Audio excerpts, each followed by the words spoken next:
about the tour, and then we will open for the questions. Thank you. Good morning, everybody. First and foremost, I just think it's really important that I reiterate how proud I am of the cricket team that went and played. We're 4.5 months away on the road. 4.5 months away is a hell of a long time, and the intensity and the passion that these guys trained with in their last training session on Tuesday afternoon to the intensity that they trained with in their first training session on September the 13th in Asia has been fantastic. So I'm very, very proud of the players, very proud of the development of a lot of our younger players. I think key for us is going forward, we have a lot of work to do with our test team, and I think that's something that we know, and that's something that we understand. I don't think there's any coincidence that no Asian team has not won a test series in South Africa before. So we know we've got a lot of work to do with our test side. I think our white ball team is in pretty good shape. And I look at where our white ball team was 2 years ago as to where it is now. Certainly in terms of role clarity, in terms of skill sets that's required to win in all conditions, I think we started to make proper tracks there. So I was really disappointed, as were the boys. We were gutted that we didn't get over the line and win the one-day series. We thought we were as good as South Africa in those conditions. And I think, unfortunately, the 2020 series, I think, if we were neutral and you were just watching, there was some unbelievable cricket played there over those 3 games. And to lose it 2-1 was galling. But in terms of the quality of cricket and the development of our younger players, particularly in those foreign conditions, has been amazing. I think South Africa is the toughest place to bat. And to get a man of the series in ODI cricket, to see Baba Azam's development across all formats on this tour was simply amazing, and I think was something to behold. So I sit here, although we didn't get the results, I sit here incredibly proud of our efforts in South Africa. Talking to the South African press, talking to the South African public, they were immensely impressed with the standard of cricket that our guys played over the last 2 months in South Africa, which I think is testimony to A, the work rate of these boys, B, the skill sets, and C, the determination to keep getting better and better. Vicky, you have been building up for the World Cup for over a year and a half now. It seems like you know you're going to put some new players, but PSL is coming up, and I'm not sure if you are going to resist the temptation of PSL or you're going to stick with the players you have. That's a very good question. Inzi and I have been on the same page for a long while here. And I'm going to be honest, because I told the boys in the dressing room the same thing the other night. I think we've probably got 19 players for 15 positions at the moment. Inzi and I are of exactly the same opinion that during the Australian series after the PSL always throws up one or two good individual performers. So we'll have a look at some of our borderline players, the guys that we're not sure about. We'll have a look at them during the Australian series, and then we'll make our mind up leading into England. Obviously, we'll be taking that 15. So we're very close, and I think the key is that players get clarity in terms of their roles, and role clarity is particularly important. The other thing that's important for us is having an option with 2 game plans. And I say 2 game plans because weather in England at any given time is very unpredictable. So we need an option where we have our spinners who are able to suffocate through the middle, because the key for us to win one-day games is about taking wickets through that middle. Either we do that with 2 spinners and a little bit of reverse swing if the weather stays dry, or if the weather's wet over that period of time, we have to have an option of a seam bowling all-rounder who can come in, bat 7 for us, be the 4th seamer, and give us that option. So we're very close. We've covered all bases in terms of our personnel at the moment. Mickey, you have stressed upon the role clarity, but there seems, when it comes to Sarfraz, there is some conundrum over there. We see him floating in the middle order. There is no set position for him. Previously, we have seen that whenever he has batted up the order, he has been successful, but throughout this tour we have seen him demote himself. What is going on there? I want to understand the thought process. It's very simple. You know, we need to be very fluid, and we're very fluid with our game plans. Software has done exceptional work for us up and down the order. I think the thing that we've got to realise though is over a long tour, form comes and goes, and players start playing well, and then they slip off the radar for a little bit. And we need to then be able to send our form players in at any given minute. So for every role that we have, you would have seen we tried a couple of things in the 2020. We had to look at some key areas with some players. Some players played well through that period, some players didn't. But we had to have a look and give those players the opportunity to prove to us that A, they could do it, or B, they couldn't do it. Now, you know, in terms of fluidity in our batting order, it's whoever's in form and what that situation demands at that particular time. And I think you'll see that all the best teams in the world have the ability to be flexible. We try to be as flexible as we can. And there's also the other thing with that is opportunity, because if we didn't give the opportunity to players in those positions, we wouldn't know about them. And the last thing we want is to get to a crunch game in a knockout phase of a tournament, and we're sending in a guy that we don't know anything about, and it would be gross mismanagement on Safra's and my part if we haven't given that guy the opportunity to perform in that area under pressure. And under pressure is the key. You can do it at any given time, in a practice session or in a centre wicket, but when there's a game on the line, there's 20,000 people in the stadium, there's a massive TV audience, you can't recreate that pressure through training. We have to find out about those guys, and that's kind of what we did. We know Safi can deliver at any position in the batting order. We needed to find out a little bit more about the other players. And Mickey, I have two questions. First is that if you are consulted by the PCB when you decided to call back rather from South Africa after the racism incident, and because that decision has shaken the confidence of Sarfraz Ahmed, that if he was in trouble, that he may not get back the captaincy.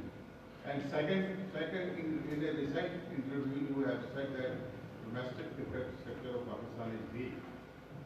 But I think in last 3 years, 2 or 3 years, you will see a very good number of cricketers, even match winners, Shadab, and so how do you get these kind of talent?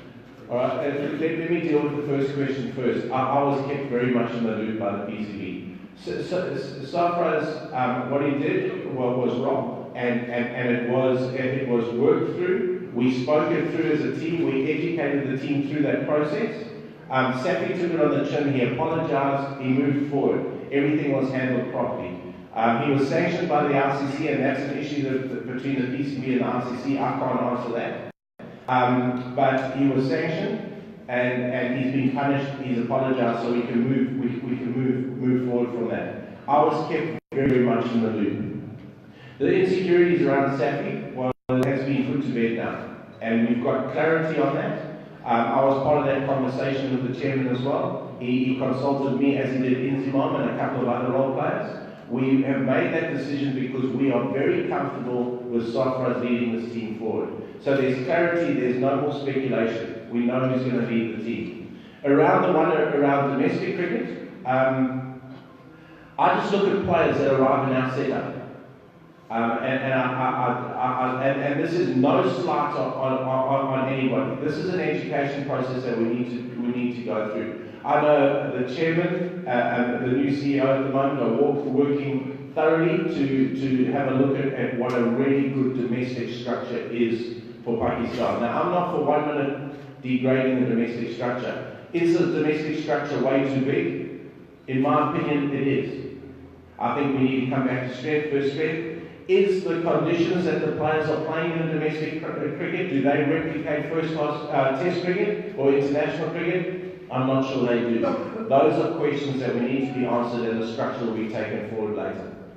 Mickey, you are giving exclusive that Pakistan cricket is playing too many cricket. But on the other hand, we see... It's not excuses, that's just fact. In Indian team is playing too many cricket than Pakistan, and we are making history in the Australian team and between Australian team and other top ranked teams in the world. But you admit there is something missing in your planning and selection process. Then my second question is, will you continue after World Cup? Look, let me just answer that.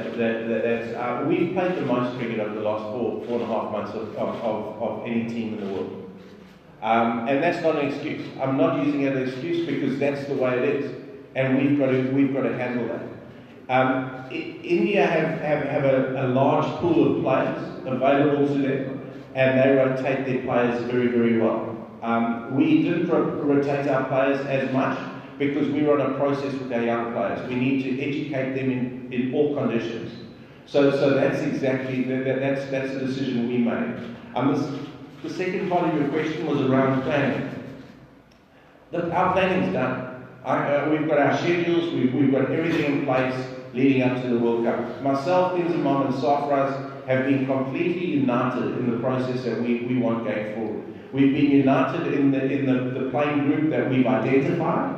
And as I said, there's 20 players for maybe 15 places at the moment, but we united, we as one in terms of that identification process. So I think our planning is probably as good as it possibly could be for this staff. And in fact, I'd say, having a look at and speaking to the South African coaches, I'd say we're probably ahead of a lot of other teams. I think a lot of other teams are getting to their best 15 in the next couple of months. But they've got a bigger pool of players at the moment from which to choose. We've condensed our pool primarily to give them more exposure to pressure situations, and now we've just got to make our decisions during the Australian tour and then finalise that for the England tour. So I think in terms of our planning, we're pretty well on track. Will you continue after World Cup? That's up to the PCB. As I say, I'd love to, but that's a separate discussion, and that's a discussion that we'll have to have at some stage. But I think there's a lot of work to do still with our test team, and I'd like to complete that. Coach, how challenging for you to work with out of form captain? This is a question that I keep answering all the time. Understand that Safraz first and foremost is a captain and wicketkeeper. People forget wicketkeeping is a specialist position. Safraz's numbers over the last 4.5 months are mind-blowing. Mind-blowing. 1 catch dropped, 1 stumping missed.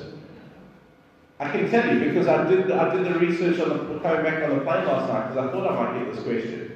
He dropped, and I'm saying dropped, when the balls come through to the keeper because we mark everything. He's dropped 8 balls in 4.5 months. So he's not out of form in his core job. His core job is to keep wicket and to take the catches and make the stumpings. And he did that when we didn't get too much spin bowling in South Africa. But he's done a job over 4.5 months in that role. Safraz will be the first to admit his batting form's come and gone. We've worked exceptionally hard on Safraz's batting going forward. Exceptionally hard on his batting. He is very, very determined to get that right because he plays match-winning innings. When Safraz plays well, he wins games for us. I'm not, and I want to reiterate this, I am not worried about Safraz Ahmed's form. Safraz Ahmed is a very, very good cricketer. And just Safraz and I work incredibly close together. Incredibly close. We've got a very close working relationship, as good as any working relationship I've had with any captain. And I just need that to be put to bed right now. Mickey, you're not worried about Sarfraz, but what's about Mohammad Amir? Since Champions Trophy, his form is not at the par, and as head coach of Pakistan team, what do you expect from Mohammad Amir, and do you believe that he's still the best for Pakistan squad? Look, I've always said, and Mohammad Amir will be the first one to tell you that his stats haven't been good through one-day cricket. I mean, he's very aware of it, as are we. I still think Mohammad Amir is an incredibly skilled bowler.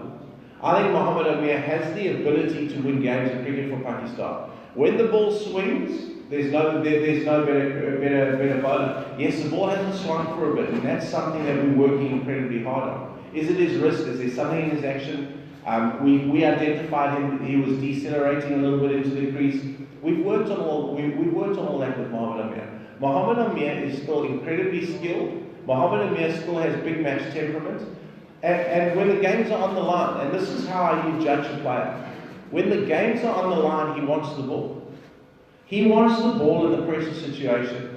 And that's good enough for me at any stage, because I see so many players across all countries in the world, when the game's on the line, they don't want it.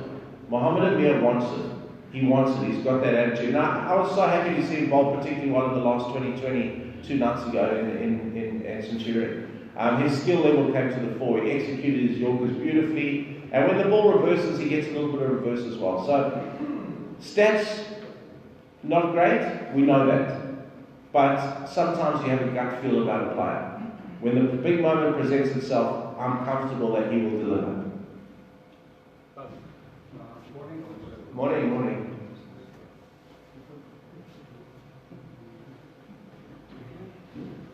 We all know you are very professional and you are very loyal with your job. But when you raise the whole batting question in front of your senior guys, and that guys to that chit chat lead to media, is it concerned about you?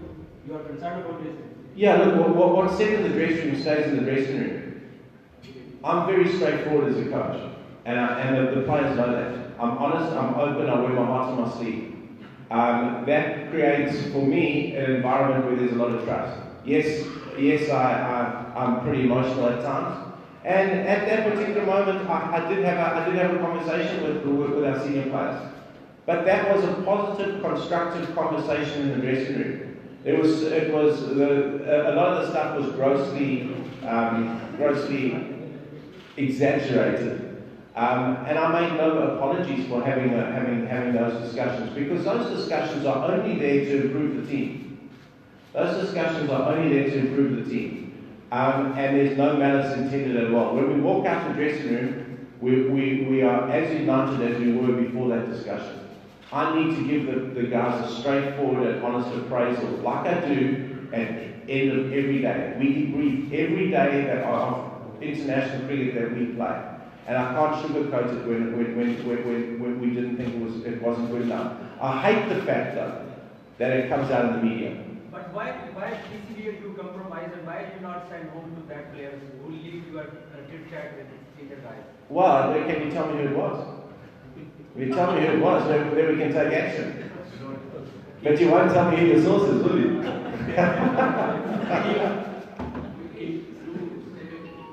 Pakistan lost 3 formats series. What do you say? Who is responsible? Bowling squad or batting line? No, I'm not going to. We're a united team. You know, once we start blaming batting lineups or bowling lineups, you split the team. You know, then the team becomes grouped as to bowlers and batters. We take responsibility, every one of us on that tour, for results. Whether you're a bowler, whether you're a batsman, whether you're a coach, whether you're a captain.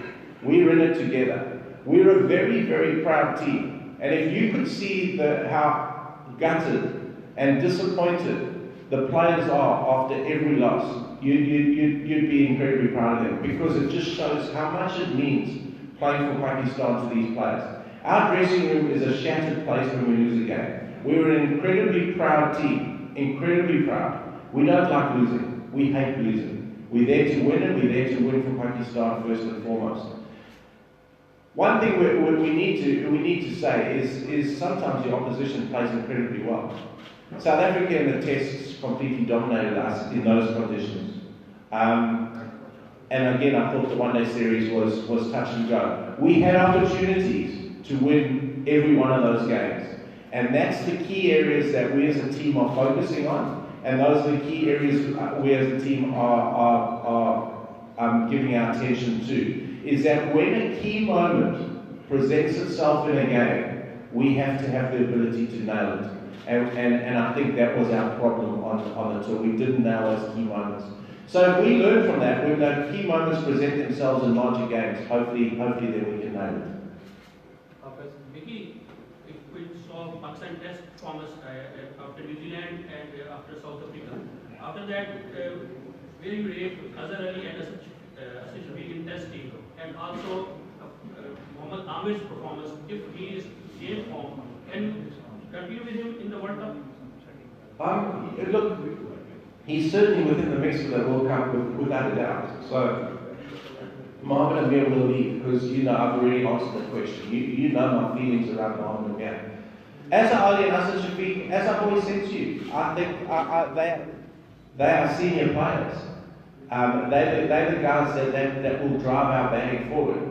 To be honest, our Test cricket, we only play our next Test cricket, I think, end of September against Sri Lanka, and I think that's the start of the World Test Championship there. But so we've got to have a look as to where we go with that. But I have not lost any faith in Azhar Ali and Asad Shafiq. I still think they're incredibly gifted players. I still think they've got a hell of a lot to offer Pakistan cricket, provided they're in form, and they're really dedicated professionals. And above all, fantastic blokes who contribute greatly to the Pakistan cricket team. Mickey Mazhar.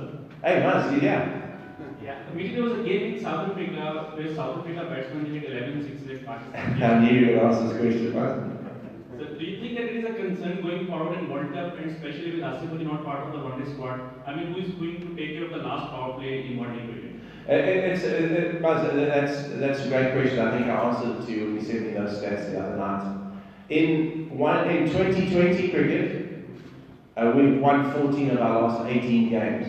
So, and we've got to number one in the world through not hitting the amount of sixes that the rest of the world do. So we do it differently because we don't have those players.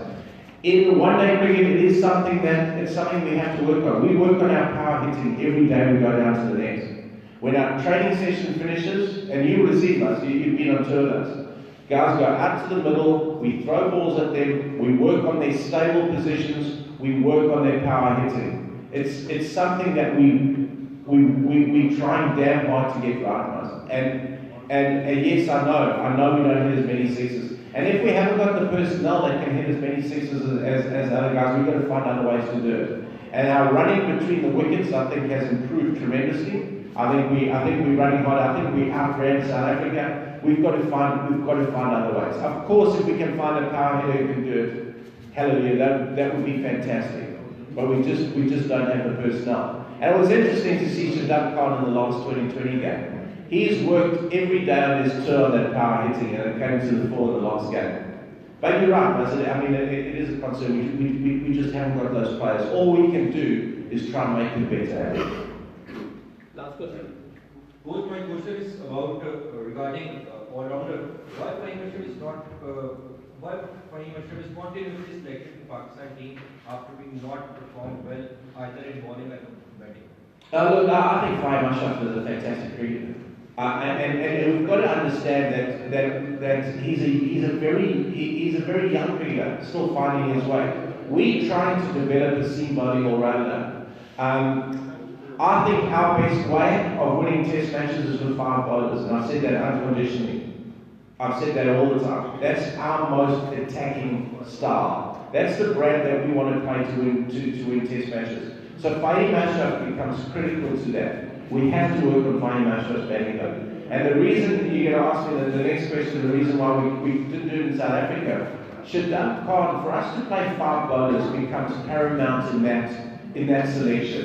Because Shadab Khan can bat 7 and can be our 5th bowler. And that's no slight on Yasser Shah because we can play both of them with 3 seamers, and that's a hell of a good attack.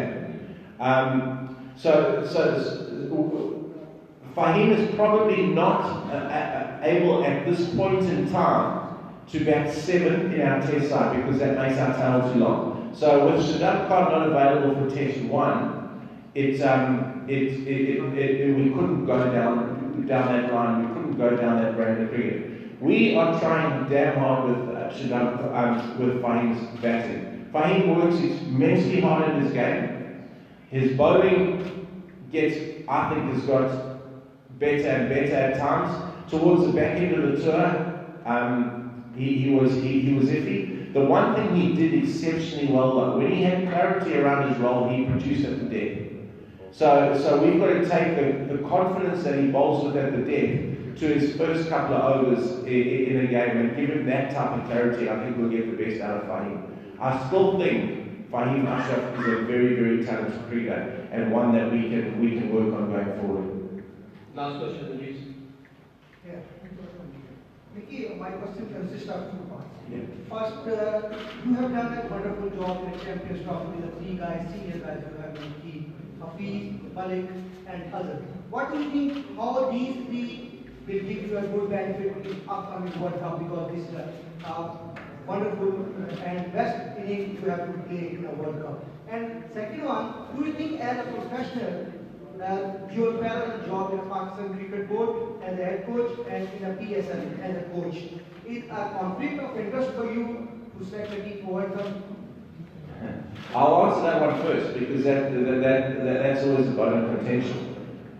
It's absolutely, in my opinion, and that's something that we'll talk about after this PSL. I think the chairman spoke about it yesterday. It's in my contract at the moment, and that's the way it is. The second thing is I'm totally professional enough, and I read an article, I think it was yours, actually, on Quick Info this morning, I'm way too professional to let those two things impact on each other. I'm here to do a job for Pakistan cricket. I want the best out of Pakistan cricket. I will select with Enzima and with the selection panel the best possible combination to win the World Cup. I think it allows me an opportunity to work with other players and allows me an opportunity to be able to coalface during the PSL to see any young talent that's out there. So in terms of my conflict in picking teams, absolutely not. I'm way too professional for that. Your first one around the senior players are going to play a massive role for us in the World Cup. A massive role for us in the World Cup. In big tournaments, you need guys that have been there and have done it. So I hope Hafiz and Malik have exceptional World Cups, because if they do, we'll be getting enough runs to put pressure on our opposition. And I'm still of the opinion that during the Champions Trophy, our bowling attack won us that comp, and we have to get that bowling attack up to the mark again, because our batters will complement our bowling attack without a doubt. But Hafiz and Malik are going to be crucial to that for us. No other retired from ODI. He did retire. Yes, he did. He's retired from ODI. Yeah, he has retired. Okay, thank you.